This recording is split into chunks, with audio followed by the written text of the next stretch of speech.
Rolling. Shalom. Shalom. I want to say, give all praises, glory, and honor be to the Most High God. For another Think About It Thursday, I'm here with the brother Donal. Shalom, shalom. Shalom, yeah, and I'm brother Yeshaya. We coming at you from the hopeful elect, man, just to give you a little, what you call it, nuggets of knowledge, right? Little nuggets of knowledge, man, when it comes to, the topic at hand. So topic is what you care more about, fam. And I know it sounds kind of like what some of our people like to call ghetto, but it's it's getting to the point like we got to start asking ourselves, what do we care more about, right? In this life, do we care about the cares of this life, or do we care about, pleasing the Most High God in spirit and in truth, right? So, I want to set the stage real quick. I'm gonna go to a precept. I'm gonna start off in the book of First John chapter 5, verse number 3. If I can get it to pull up, right? Right. So let me pull this up and then I'm gonna share it on my screen. Let me present real quick. Share screen. I'm gonna share a tab, matter of fact. Share a tab audio con. Here we go. All right. Hey, do I need to kind of zoom in on it a little bit, or do you think that's good to see?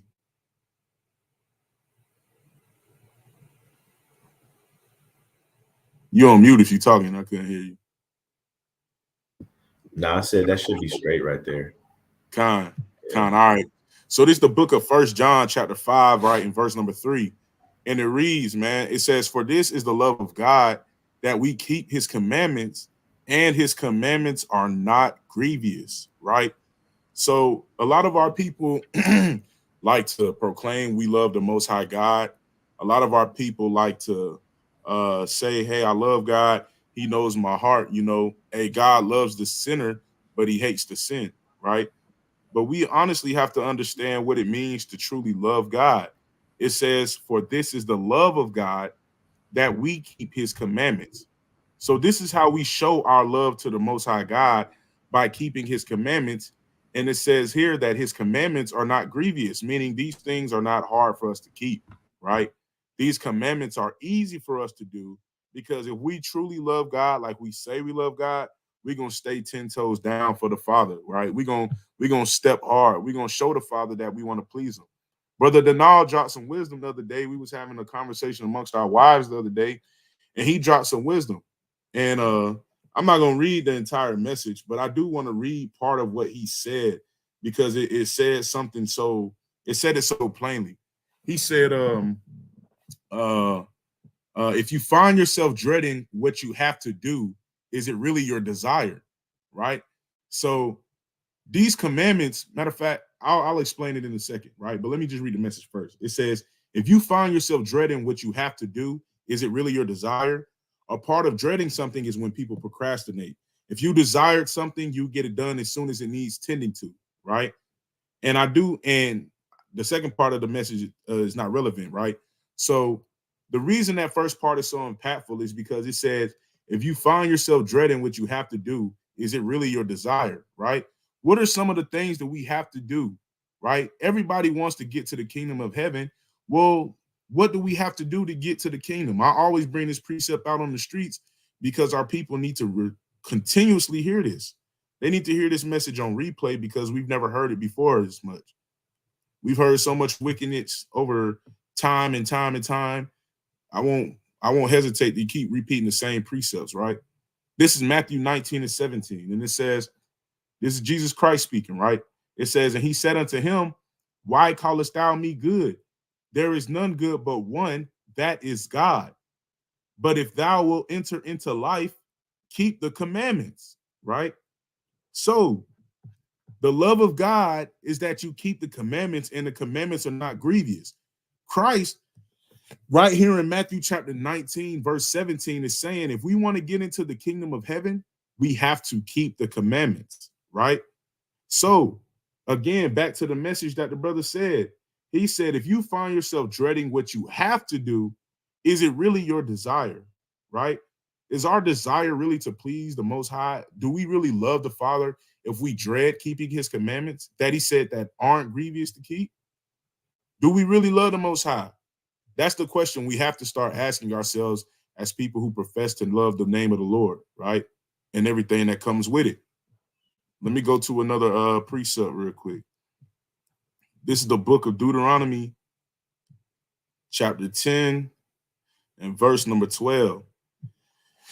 It says, and now Israel, what doth the Lord thy God require of thee, but to fear the Lord thy God, to walk in all his ways, and to love him, and to serve the Lord thy God with all thy heart and with all thy soul. Verse 13, to keep the commandments of the Lord and his statutes, which I command thee this day for thy good, right? But let's fast forward. Let's reverse real quick. Verse number 12.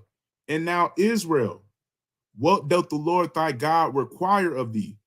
So this is required of us. And then it goes on to say to keep the commandments of the Lord and his statutes.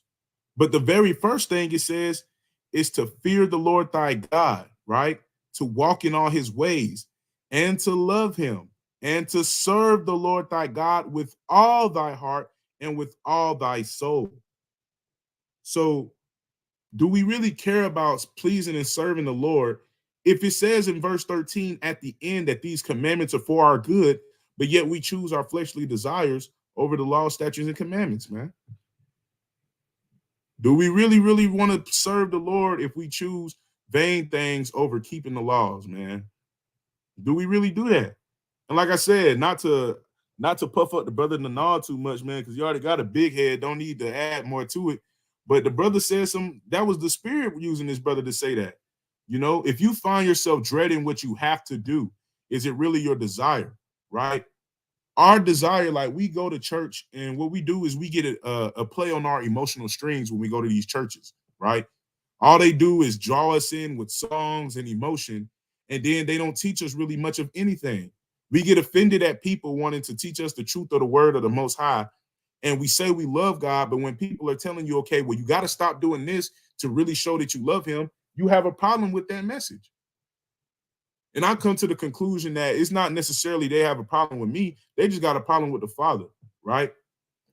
Because let's go to real quick. Let's go to a precept real quick, right? Isaiah. I'm going to go to two precepts in Isaiah real quick. 8 and verse number 20.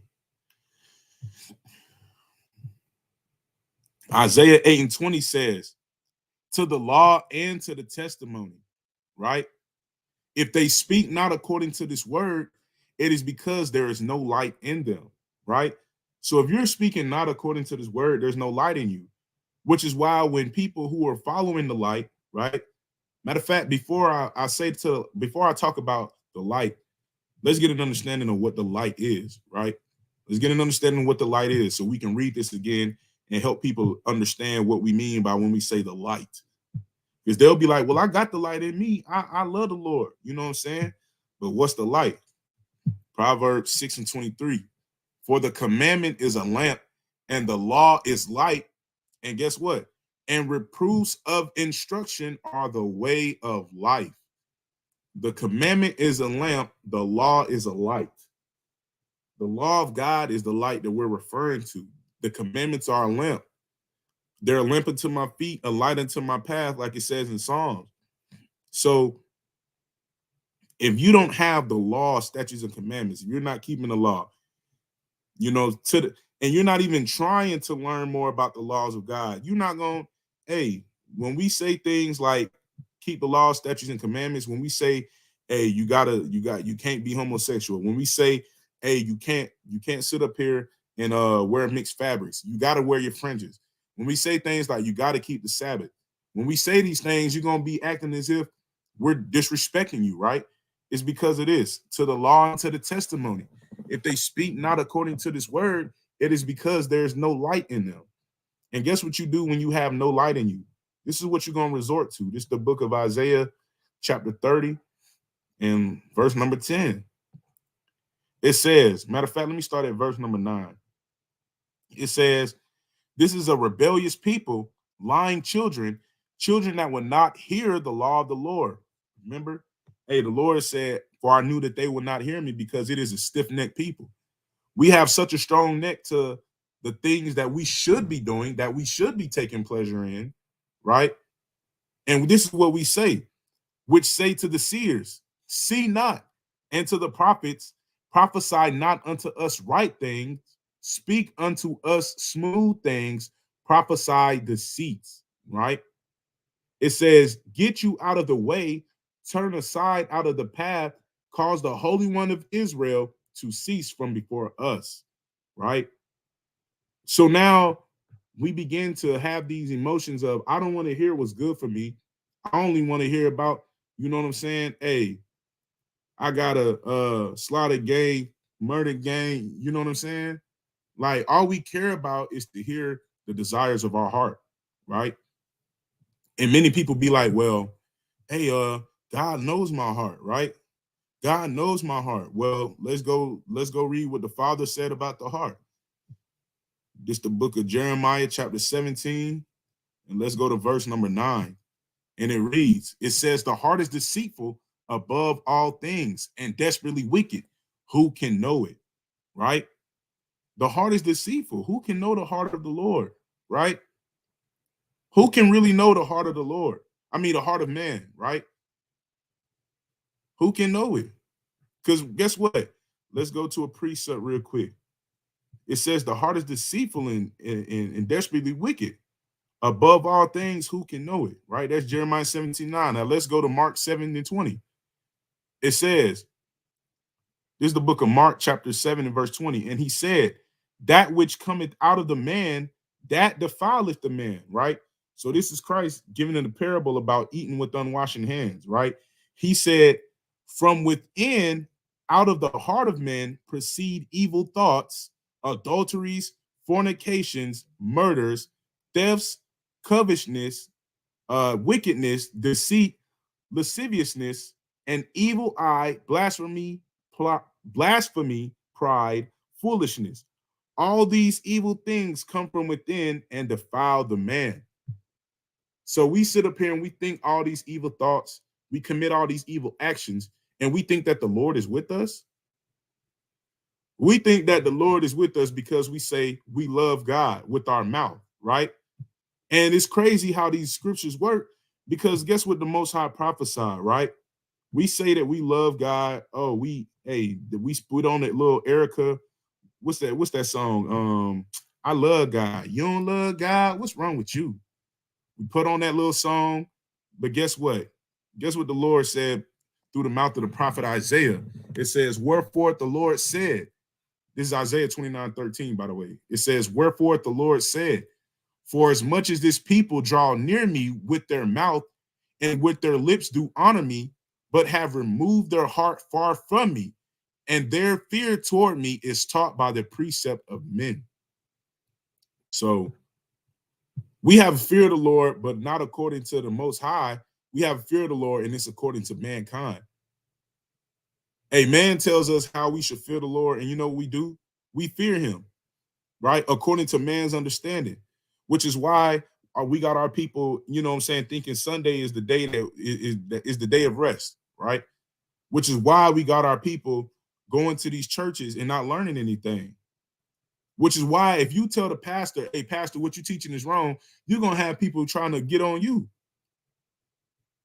We live in a society where there is no correction, because what you're really showing me is that you don't really care about the Most High. What you really care about, fam, is you care about the cares of this life, right?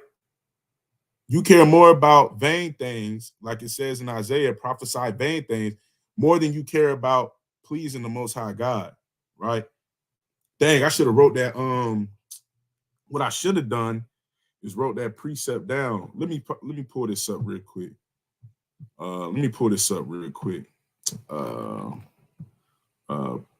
Dang, I should have wrote that precept down because I didn't even think about that. Khan, this is the book of Luke 9 and 25, right? It says, "For what is a man advantaged if he gain the whole world and lose himself or be cast away?" Right?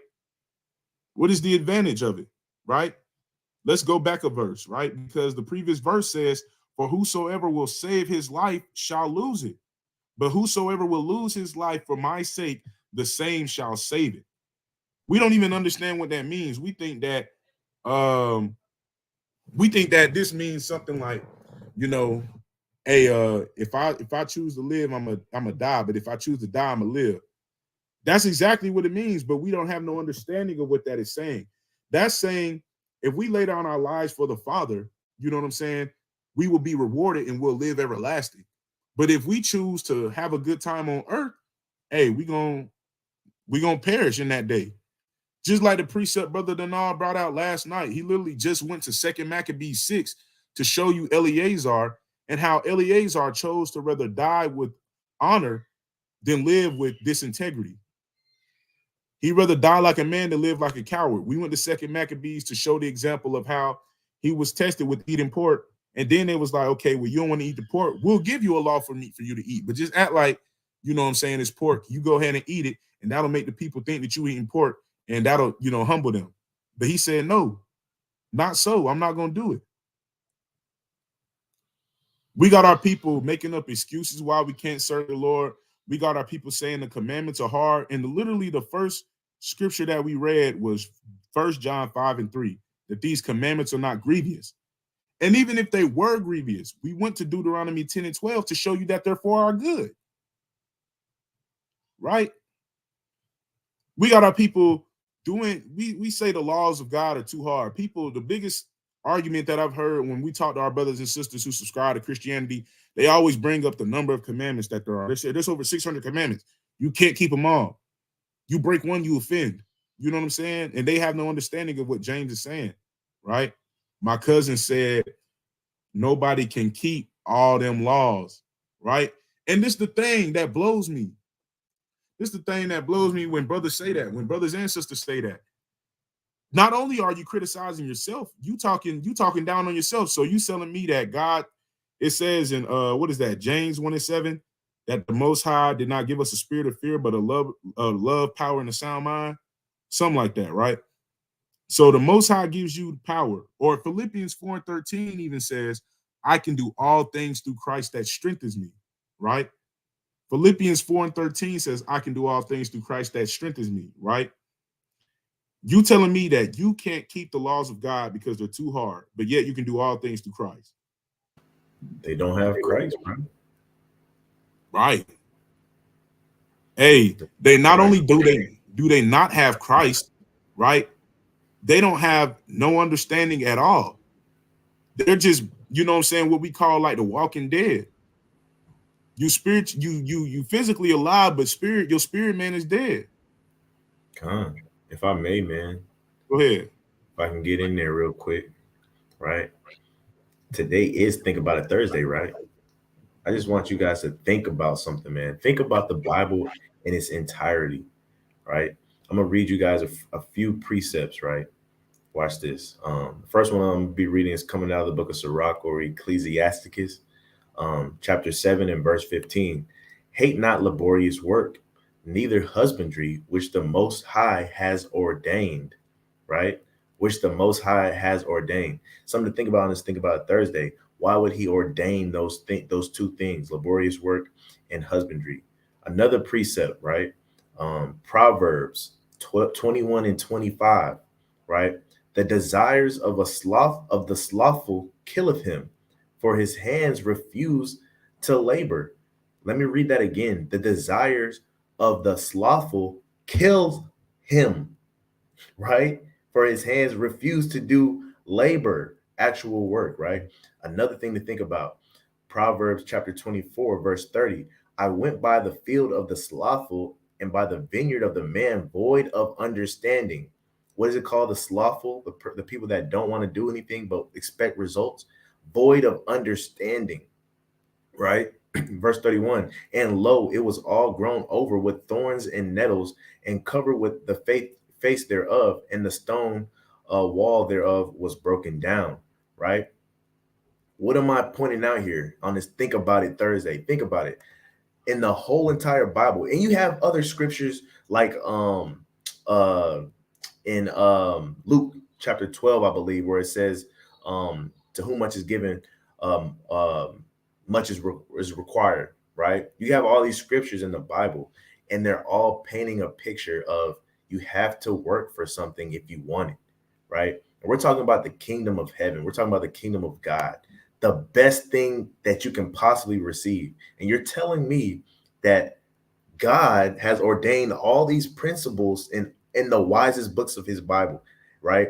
He has ordained all these principles of working and not being slothful, right? Think about it, laborious work, meaning hard work and husbandry. There's nothing more harder than to do. It's harder to keep up with husbandry than it is to keep the law, statutes, and commandments by far, right? Just think about the principles of the Bible and how they flow from the Old Testament to the New Testament, how they stay consistent in beating into us that we need to be hard workers, right? And everything, and we know that the words on this on these pages are spiritual, right? So we know that there's double to that which is. So all these parables, when they come to life, we have to understand that it's not talking about actual husbandry. He's talking about us putting in our work to get to the kingdom, right? When he talks about him coming back for the harvest, he's not talking about harvesting potatoes and tomatoes. He's talking about harvesting us, right? For us to be tilling the field, putting our hand to the plow, all that stuff. It's not talking about actual husbandry. It's talking about us actually putting in work. The whole entirety of the Bible pushes this principle of putting in work. And for people to come in and to suggest that, I don't even know where they would get the idea that the Most High is saying, hey, look, the kingdom of heaven is yours and you don't have to work for it. There's nowhere in the Bible that says anything close to that at all. You go to the end of the Bible, I think it's in Revelation, correct me if I'm wrong, where it talks about the Nicolaitans, the doctrine of the Nicolaitans, right? Where they pretty much set this up where you get the kingdom of heaven and you don't have to do anything for it, right? And we've adopted that, right, into every single culture just because why? The majority of us are lazy, bruh. You know, the majority of us are slothful. We desire things, but we don't want to work for them. Coming into this microwave generation right now, right? You can see it right now. People would rather upload 100 of videos on TikTok to hope to be famous to get money, rather than go out there and actually put in laborious work or husbandry like the Bible tells us to do, right? All of our forefathers were into hard work. It puts you in a mindset that lets you know that, hey, look, if I have to work this hard just to get a harvest out of the ground, just to feed my family, if I don't work, I don't eat. That's in the Bible too, right? If you don't work, you don't eat. If I have to do that much work, how much more work do I have to put in to get the kingdom of heaven? That's eternal life. Think about it, man. The entirety of the Bible pushes this principle, and our people, man, we're just so far gone. But what I really think it is, man, we're just so slothful. But with that, I yield. Nah, Con, because that literally is the epitome of why do we have this wisdom given unto us, right?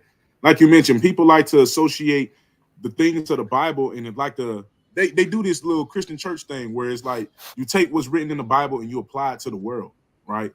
We say, oh, we got to work hard in the world because I got to run up that bag. If I don't, I'm gonna be broke, right? But a lot of us are not even thinking about the spirit when we think about these things. And that's what the brother just was really letting y'all, putting y'all on game about, saying like, look, we got to focus on the spiritual side of things. That's why these things are really written, to build up our spirit. The law is spiritual, right? I don't know why people get with this, oh, the law was physical, that was flesh. You know what I'm saying? Everything written in the word was applied in the spirit aspect. It was just played out in the flesh, right? I'm not even gonna oh dang, I was just gonna oh, here you go. Because I wanted to show this video, right? To piggyback off what the brother said. Let me share my screen. Share this tab, and when I play this, let me know if y'all can hear this, right? Because I'm gonna break this down. Let me know if y'all can hear this. Let's go green, right, X. I can hear it. Right. Green, right, X. Green right X, shift the Viper right. 382 X stick looky. Here we go, guys. Green right X. Shift to Viper right. 382 Y stick looky. I'm one. Ready? X stick looky. I'm one. I'm gonna pause that. Not only because it's freezing, but because what we watching right now is a throwback clip of an NFL training camp. So I think this is like 2002, 2003, right? NFL training camp with the Tampa Bay Buccaneers. That's quarterback Chris Sims. The coach that you seen was Coach John Gruden, right? So literally the biggest thing, one of the hardest things people say about being in the NFL is playing the quarterback position. Not only because there's so many coverages, reads, there's so many pre-snap adjustments that you have to make as the quarterback, but it's also the play calling. Listen to the play call he just gave the quarterback to repeat, right? Just listen to the play call. Let's go green right X. Shift the Viper right. Green right X. Wi-Fi only costs $10. What am I doing? But the play call is green right X, shift the Viper right, 382 X stick looky, right? Can you hear me out? Oh, okay. I thought I froze, but the play call is green right X, shift the Viper right, 382 X stick looky. That's just one play call. And then it's going to show another clip that says scatter the west right tight, F left, scatter the west right tight, F left, 372 Y stick Z spot, right? That's the second play call he's going to show. So I'm showing you this for a specific reason. You see how NFL quarterbacks has to remember a playbook full of plays that have that type of language, that type of terminology. Even when I played football, there was even playing defensive line. Now, when I played O-line, the play calls were a little bit longer, but even playing D-line, there's also a lot you have to know. You see how much we have to remember for our job's sake physically? You telling me that it's that much harder to just remember the commandments of the Lord? Come on, man. That math ain't mathing. At somewhere, we got to realize that we have to start caring about the things more so spiritual first. You know what I'm saying? Because at the end of the day, none of the flesh is going to matter. Like we go back to Luke chapter 9 and verse, let me share this tab again. Luke 9 and 24. It says, for whosoever will save his life. Matter of fact, let me go back a verse. Salakia, forward a verse. It says, for what is a man advantaged if he gain the whole world and lose himself or be cast away? What type of advantage will you gain if you telling me that you sit up here, you get job promotions, or if you're an athlete, you become the top player at your position in the league, Hall of Famer? What profit has all that if you lose your soul in the process of it? If we can remember NFL playbooks, if we can remember, the numbers like passwords and stuff to our phones, and if we can remember like what we have to do at our jobs on a day-to-day basis, we have to start remembering, to keep the commandments of the Lord, because that's the thing that's required of us, and that's the thing that's going to have the longest lasting impact. Right? I want to get a closing precept. Dang, Salakia, it just left my mind. I forgot what I was going to pull it from because I didn't write this one down, but it came to my mind when we was speaking on it. Salakia. But I'll end it with this, and I'll let the brother, bring out whatever he got. Ecclesiastes 12:13, right? It says, let us hear the conclusion of the whole matter. Fear God and keep his commandments, for this is the whole duty of man, right? A lot of times people get down, they get out. You know what I'm saying? They get weary because in this life, we care about, making money. We care about living a good life. And don't get me wrong, man. It's not a sin to want to live a good life on this side of life. It's not a sin to want to make good money on this side of life. It's not a sin to want a nice car, a nice house. Like, none of those things are a sin. What is a sin is when we begin to put these things over the Father, because now we're having another God before him and we're breaking the first commandment, right? And in order to get the kingdom of heaven, we have to keep the commandments, right? But This is the whole conclusion of the matter, to fear God and keep the commandments. People join Greek letter organizations all the time at these HBCUs and these PWIs. They got to remember fraternal history. They got to remember for pro fights. They got to spit info, do all this stuff while doing all this extra stuff. That if that's hard, you know what I'm saying? I just couldn't imagine, you know what I'm saying, the day that the Lord comes back, and you'll see what pain is really like, right? But with that, I yield. I pass to the brother Nah. Come on, man. Just two precepts. One I already went over, and then one in the New Testament, man. Just to show you that this principle just is congruent throughout the whole Bible, right? The book of Second Thessalonians, chapter 3, verse 10. For even when we were with you, this we commanded you, that if any would not work, neither should he eat, right? Saying, hey, look, man, if you don't work, you don't eat. This is the New Testament, man, right? If you don't put any work in, right, you don't reap any rewards. And then going back to the last precept that I had, Proverbs 21 and 25. The desire of the slothful killeth him, for his hands refuse to do labor. Right. I just want you guys to think about that, man, because the desire of a slothful man, it kills him. Right. He desires to be in the kingdom of heaven, but when he gets to those pearly gates, he's told to depart from me. I never knew you. Why? Because that desire that you had, you didn't work for it, so it ends up killing you. Right. Just on a minor level, we see it. Right. You desire to eat, but you don't put in any work to till the ground or anything like that. You don't bring forth any food. Eventually, you're gonna starve to death. It's the same principle spiritually, right? Matthew 4:4, man should not live off of bread alone, but every word that proceeded out of the mouth of God, right? Just like we man, to be able to indulge in that word, to be able to receive it and get nourishment from it, we have to take it in. And we actually have to let our bodies perform those things, right? Just like anything else, right? You are what you eat. And we're supposed to be eating every single word that proceeded out the mouth of God, and we're supposed to be doing them. But with that, I yield. Con. Hey man, remember these commandments is for our good, man. So if something's for your good, you should want to, you know what I'm saying, eat as much as possible. But you can't eat without working, like the brother been bringing out. So with that, man, we all praise to the Most High for another Think About It Thursday. Most High willing, y'all were edified. I'm brother Danal. I'm brother Yeshaya. Lord have mercy. God, brother Danal. Hey man, and hey, we coming at you from the hopeful elect. Lord willing, we'll be on here tomorrow. But if not, hey, catch us down South GA this weekend. God. All right, Shalom. Shalom.